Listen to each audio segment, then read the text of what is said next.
ವೀಕ್ಷಕರೇ ನಮಸ್ಕಾರ. ನಾನು ನಿಮ್ಮ ನಾಗರಾಜ್ ಚೋಳೂರು, ಪ್ರಖ್ಯಾತ ಜ್ಯೋತಿಷಿ, ವಾಸ್ತು ಹಾಗೂ ಸಂಖ್ಯಾಶಾಸ್ತ್ರಜ್ಞರು ಮಾತನಾಡ್ತಾ ಇರ್ತಕ್ಕಂಥದ್ದು. ವೀಕ್ಷಕರೇ, ಇವತ್ತಿನ ಸಂಚಿಕೆಯಲ್ಲಿ ಅಕ್ಷಯ ತದಿಗೆ ಬಗ್ಗೆ ಮಾಹಿತಿಯನ್ನು ತಿಳಿಸ್ಕೊಡ್ತಾ ಇದ್ದೇನೆ. ಹಾಗೆ ಬಸವ ಜಯಂತಿ ಅಂತಲೂ ನಮ್ಮ ಕಡೆ ಆಚರಣೆ ಮಾಡ್ತಾರೆ, ಅಕ್ಷಯ ತದಿಗೆ ಅಂತಲೂ ಆಚರಣೆ ಮಾಡ್ತಾರೆ. ಈ ಬಗ್ಗೆ ಇವತ್ತಿನ ಸಂಚಿಕೆಯಲ್ಲಿ ತಿಳಿಸ್ಕೊಡ್ತಾ ಇದ್ದೇನೆ. ಅಕ್ಷಯ ಅಂತಂದರೆ ಒಂದಕ್ಕೆ ಡಬಲ್ ಪಟ್ಟು ಆಗ್ತಕ್ಕಂಥದ್ದಕ್ಕೆ ಅಕ್ಷಯ ತದಿಗೆ ಅಂತೇಳಿ ಕರೀತಾರೆ. ಈ ದಿನಕ್ಕೆ ತುಂಬ ಪವರ್ಫುಲ್ ಆದಂಥ ಮುಹೂರ್ತ ಇರ್ತದೆ, ತುಂಬ ಶುಭ ದಿನ. ಈ ದಿನಗಳಲ್ಲಿ ಯುಗಾದಿ ಹಬ್ಬ, ಬಸವ ಜಯಂತಿ, ವಿಜಯದಶಮಿ, ದೀಪಾವಳಿಯ ಅರ್ಧ ದಿನವನ್ನು 3 ಮುಹೂರ್ತಗಳು ಅಂತೇಳಿ ಕರೀತಾರೆ. ಈ ದಿನಗಳಿಗೆ ತುಂಬ ಪವರ್ಫುಲ್ ಆದಂಥ ಶಕ್ತಿ ಇರ್ತದೆ. ಈ ಅಕ್ಷಯ ತದಿಗೆ ಕೆಲವೊಂದು ಕಡೆ ಬಸವಣ್ಣ ಅಂದರೆ ಮನೆಗಳಲ್ಲಿ ದನ ಇದ್ದಾಗ ಅವುಗಳನ್ನೆಲ್ಲ ಮೈ ತೊಳೆದು ಅವಕ್ಕೆಲ್ಲ ಕೊಂಬುಗಳಿಗೆಲ್ಲ ಅಲಂಕಾರ ಮಾಡಿ, ಮೈಗೆಲ್ಲ ಅಲಂಕಾರ ಮಾಡಿ, ಈಶ್ವರನ ದೇವಸ್ಥಾನದಲ್ಲಿ ಕರ್ಕೊಂಡೋಗಿ ಪೂಜೆ ಮಾಡಿಸಿ, ಪ್ರಸಾದ ಹಂಚಿ, ಹಾಗೆ ಪ್ರಸಾದ ಸ್ವೀಕರಿಸಿ ಪೂಜೆ ಮಾಡ್ತಕ್ಕಂಥ ಒಂದು ಸಂಪ್ರದಾಯ ಕೆಲವೊಂದು ಕಡೆ ಇತ್ತು. ನಮ್ಮ ಗ್ರಾಮಗಳಲ್ಲೂ ಇದನ್ನು ನಾನು ನೋಡಿದ್ದೇನೆ ಚಿಕ್ಕ ಹುಡುಗನಾಗಿದ್ದಾಗ. ಈಗ ಸ್ವಲ್ಪ ಎಲ್ಲ ಕಡೆ ದನಗಳನ್ನ ಸಾಕೋದು ಕಡಿಮೆ ಇರೋದ್ರಿಂದ ಈ ಆಚರಣೆ ಕಡಿಮೆ ಆಗ್ತಾ ಇದೆ. ಅನಂತರ ಈ ದಿನ ವಿಶೇಷವಾಗಿ ಹಸುವಿಗೆ ಅಥವಾ ದನಗಳಿಗೆ ಪೂಜೆ ಮಾಡಿ ಅವುಗಳನ್ನ ಆಶೀರ್ವಾದ ಎಲ್ಲ ತೆಗೆದುಕೊತಿದ್ದು. ಇನ್ನು ವಿಶೇಷವಾಗಿ ಈ ದಿನ ಚಿನ್ನ ಬೆಳ್ಳಿ ತೆಗೆದುಕೊತಕ್ಕಂಥವ್ರಿಗೆ ಅಕ್ಷಯ ತದಿಗೆ ಬೆಳಿಗ್ಗೆ 10:50 ಅಂದರೆ ಭಾನುವಾರ 19ನೇ ತಾರೀಕು ಪ್ರಾರಂಭ ಆಗೋದ್ರಿಂದ 10:50 ನಂತರ ಅಕ್ಷಯ ತದಿಗೆ ಪ್ರಾರಂಭ ಆಗ್ತದೆ. ಕೆಲವರಿಗೆ ಚಿನ್ನ ಖರೀದಿ ಮಾಡಬೇಕು ಅಂತಕ್ಕಂಥ ಅಭಿಲಾಷೆ, ಆಸೆ, ಆಕಾಂಕ್ಷೆ ಜಾಸ್ತಿ ಇರ್ತದೆ.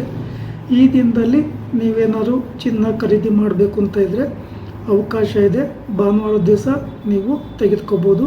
ಸಂಜೆ ರಾಹು ಕಾಲ ಇರ್ತದೆ, ಆ ರಾಹು ಕಾಲಕ್ಕಿಂತ ಮುಂಚೆ ತೆಗೆದುಕೊಂಬೋದು, ಭಾಳ ಉತ್ತಮ.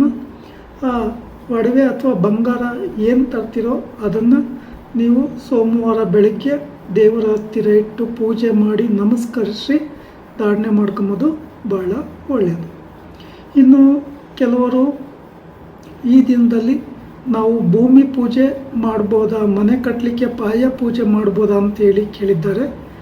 ಈ ವಿಚಾರದಲ್ಲಿ ನೋಡೋದಾದರೆ ಕೊಡಿಯಾಲದಲ್ಲಿ ಮೊನ್ನೆ ಒಬ್ಬರಿಗೆ 27-31 ಆಯದಲ್ಲಿ ಪ್ಲ್ಯಾನ್ ಕೊಟ್ಟಿದ್ದೇನೆ. ವದ್ಲೂರಲ್ಲೂ 27-31 ಆಯದಲ್ಲಿ ಪ್ಲ್ಯಾನ್ ಕೊಟ್ಟಿದ್ದೇನೆ. ಹಾಗೆ ಚಿಕ್ಕನಾಕ್ನಳ್ಳಿಲಿ ಒಬ್ಬರಿಗೆ ವಾಸ್ತು ಪ್ಲ್ಯಾನ್ ಕೊಟ್ಟಿದ್ದೇನೆ. ತುಮಕೂರಿನಲ್ಲಿ ಒಬ್ಬರಿಗೆ ವಾಸ್ತು ಪ್ಲ್ಯಾನ್ ಕೊಟ್ಟಿದ್ದೇನೆ. ಇವರೆಲ್ಲ ಭಾನುವಾರದ ದಿವಸ ಕರೆಕ್ಟಾಗಿ ಆ ಪ್ಲ್ಯಾನ್ ಏನು ಕೊಟ್ಟಿದ್ದೀನೋ ಆ ಪ್ಲ್ಯಾನ್ ಪ್ರಕಾರವಾಗಿ ಪೂರ್ಣ ಪ್ರಮಾಣದಲ್ಲಿ ಮಾರ್ಕಿಂಗ್ ಎಲ್ಲ ಮಾಡ್ಕೋಬೇಕಾಗುತ್ತೆ. ಅದಕ್ಕೆ ಮುಂಚಿತವಾಗಿ ನೀವೇನು ಮನೆ ಕಟ್ಟಬೇಕು ಅಂತ ಇರ್ತೀರೋ ಅಥವಾ ಪಾಯ ಪೂಜೆ ಮಾಡಬೇಕು ಅಂತ ಇರ್ತೀರೋ ಆ ಸ್ಥಳವನ್ನು ಪರಿಪೂರ್ಣವಾಗಿ ಸ್ವಚ್ಛಗೊಳಿಸಿ, ಶುದ್ಧಗೊಳಿಸಿ, ಸಮತಟ್ಟು ಮಾಡಿಕೊಂಡು ಆಮೇಲೆ ಮಾರ್ಕಿಂಗನ್ನು ಮೇಸ್ತ್ರಿ ಜೊತೆ ಸೇರಿಕೊಂಡು ಸರಿಯಾದ ಅಳತೆಯಲ್ಲಿ ಮಾರ್ಕಿಂಗ್ ಮಾಡಬೇಕಾಗುತ್ತೆ. ಮಾರ್ಕಿಂಗು ಮಾಡ್ತಕ್ಕಂಥ ಸಮಯ ತುಂಬ ಟೈಮ್ ತೆಗೆದುಕೊಳ್ಳೋದ್ರಿಂದ ಯಾವುದೇ ಗಡಿಬಿಡಿ ಇಲ್ಲದೆ ನಿಧಾನವಾಗಿ ಮನೆಗಳ ಮಾರ್ಕಿಂಗ್ ಮಾಡ್ಕೊಳ್ಳಿ.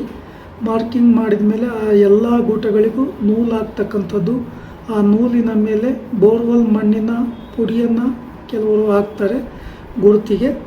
ಆ ಥರ ಎಲ್ಲ ಮೂಲೆಗಳಿಗೂ, ಎಲ್ಲ ಆಯದ ಫೌಂಡೇಶನ್ಗಳಿಗೂ ಆ ಥರ ಮಾರ್ಕಿಂಗ್ ಮಾಡಿಕೊಂಡು ಮಣ್ಣಿನ ಹುಡಿಯನ್ನು ಹಾಕ್ಕೊಂಡು ಅನಂತರ ಬೇಕಾದರೆ ಗೂಟಗಳನ್ನು ತೆಗಿಬೋದು. ಸೊ ಈ ಮಾರ್ಕಿಂಗ್ ಏನಾದರೂ ನಿಮಗೆ ಬೇಗ ಮುಗಿದ್ರೆ ಭಾನುವಾರದ ದಿವಸಲ್ಲೇ ಏನಾದರೂ ನೀವು ಪಾಯದ ಪೂಜೆ ಮಾಡಬೇಕು ಅಂತ ಇದ್ದರೆ ನಿಮ್ಮ ಕುಟುಂಬದಲ್ಲಿ ಯಾರಿಗೆ ಗುರುಬಲ ಇರ್ತದೋ ಅಂಥವರು 11:45 ಒಳಗಡೆ, ಬೆಳಿಗ್ಗೆ 11:45 ಒಳಗಡೆ ಸ್ನಾನ ಮಾಡಿಕೊಂಡು ಶುಚಿಭೂತರಾಗಿ ಆ ದೇವರ ಮನೆಯ ಪ್ಲ್ಯಾನ್ ಎಲ್ಲಿ ಬರ್ತದೋ ಅಲ್ಲಿ ಪೂರ್ವಾಭಿಮುಖವಾಗಿ ಅಥವಾ ಉತ್ತರಾಭಿಮುಖವಾಗಿ ನಿಂತ್ಕೊಂಡು ಮೊದಲಿಗೆ ಗುರುವಿನ ಧ್ಯಾನವನ್ನು ಮಾಡಿ, ಅನಂತರ ವಿಘ್ನೇಶ್ವರನ ಧ್ಯಾನವನ್ನು ಮಾಡಿ, ನವಗ್ರಹಗಳ ಧ್ಯಾನವನ್ನು ಮಾಡಿ, ಅನಂತರ ವಾಸ್ತುಪುರುಷನ ಧ್ಯಾನವನ್ನು ಮಾಡಿ ಶ್ರದ್ಧಾ ಭಕ್ತಿಯಿಂದ ಪೂಜೆ ಮಾಡಬೇಕಾಗುತ್ತೆ. ಪೂಜೆ ಎಲ್ಲ ಮುಗಿದ ಬಳಿಕ ಗುರುಬಲ ಇರ್ತಕ್ಕಂಥವ್ರು ಆ ಸ್ಥಳದಲ್ಲಿ 5 ಪೆಟ್ಟನ್ನು ಅಗಿಬೇಕಾಗುತ್ತೆ. ಅನಂತರ ಅಲ್ಲಿ ಯಾರಿರ್ತಾರೋ ಅವ್ರಿಗೆ ಸಿಹಿ ಅಂತಕ್ಕಂಥದ್ದು ಅಥವಾ ಪ್ರಸಾದ ವಿತರಣೆ ಮಾಡ್ತಕ್ಕಂಥದ್ದನ್ನು ಮಾಡಬೇಕಾಗುತ್ತೆ. ಇಲ್ಲಿ ಶ್ರದ್ಧಾ ಭಕ್ತಿಯಿಂದ ನೀವು ಈ ಕಾರ್ಯವನ್ನು ನೀವೇ ಸ್ವತಃವಾಗಿ ಮಾಡ್ಬೋದು, ಅಥವಾ ನಿಮ್ಗೆ ಯಾರಾದರೂ ಪುರೋಹಿತರು ಗೊತ್ತಿದ್ರೆ ಅವರ ಮುಖಾಂತರವೂ ಮಾಡಿಸೋದು ಬಹಳ ಉತ್ತಮ. ಅಥವಾ ಭಾನುವಾರ ಮಾರ್ಕಿಂಗ್ ಎಲ್ಲ ಲೇಟ್ ಆಗುತ್ತೆ ಅಂತಕ್ಕಂಥ ಅಭಿಲಾಷೆ ಉಳ್ತಕ್ಕಂಥವರು ಸೋಮವಾರ ಬೆಳಗ್ಗೆ 6ರಿಂದ 6:30 ಒಳಗಡೆ ಬ್ರಾಹ್ಮಿ ಮುಹೂರ್ತದಲ್ಲಿ ಸೇಮ್ ಅದೇ ರೀತಿ ಪೂಜೆ ಮಾಡಿ ನಮಸ್ಕರಿಸಿ ಶ್ರದ್ಧಾ ಭಕ್ತಿಯಿಂದ ಪ್ರಾರ್ಥನೆ ಮಾಡ್ಕೋಬೇಕಾಗುತ್ತೆ. ಅನಂತರ ಸಿಹಿ ಹಂಚಿ ನೀವು ಆ ಕಾರ್ಯವನ್ನು ಮುಗಿಸ್ಬೇಕಾಗುತ್ತೆ. ಇಲ್ಲಿ ಪೂಜೆ ಮಾಡ್ತಕ್ಕಂಥ ಸಂದರ್ಭಗಳಲ್ಲಿ ಗಡಿಬಿಡಿ ಇಲ್ಲದೆ ಶ್ರದ್ಧಾ ಭಕ್ತಿಯಿಂದ ಪೂಜೆಯನ್ನು ಮುಗಿಸಿ ಪ್ರಾರ್ಥನೆ ಮಾಡ್ಕೋಬೇಕಾಗುತ್ತೆ. ಅನಂತರ ನೀವು ಪಾಯ ತೆಗಿತಕ್ಕಂಥದ್ದು ಈಶಾನ್ಯದಿಂದ ಆಗ್ನೇಯದ ಕಡೆ, ಅದೇ ರೀತಿ ಈಶಾನ್ಯದಿಂದ ವಾಯುವ್ಯದ ಕಡೆ, ಅನಂತರ ವಾಯುವ್ಯದಿಂದ ನೈಋತ್ಯದ ಕಡೆ, ಆಗ್ನೇಯದಿಂದ ನೈಋತ್ಯದ ಕಡೆ ಪಾಯವನ್ನು ತೆಗಿಬೇಕಾಗ್ತದೆ. ಈಗ ಕೆಲವರು ಈ ದಿನ ಈ ಸಮಯದಲ್ಲಿ ಬೆಳಿಗ್ಗೆ 6ರಿಂದ 6:30 ಒಳಗಡೆ ಪೂಜೆ ಮುಗಿಸ್ಕೊಳ್ತಕ್ಕಂಥದ್ದು ತುಂಬ ಉತ್ತಮ. ವೀಕ್ಷಕರೇ, ಈ ವಿಡಿಯೋ ಇಷ್ಟ ಆಯಿತು ಅಂದರೆ ಲೈಕ್ ಮಾಡಿ, ಶೇರ್ ಮಾಡಿ, ಫಾಲೋ ಮಾಡಿ, ಆ ಲೈಕನ್ನು ಒತ್ತಿ, ಬೆಲ್ಲೈಕನ್ನು ಒತ್ತಿ. ನಮಸ್ಕಾರ.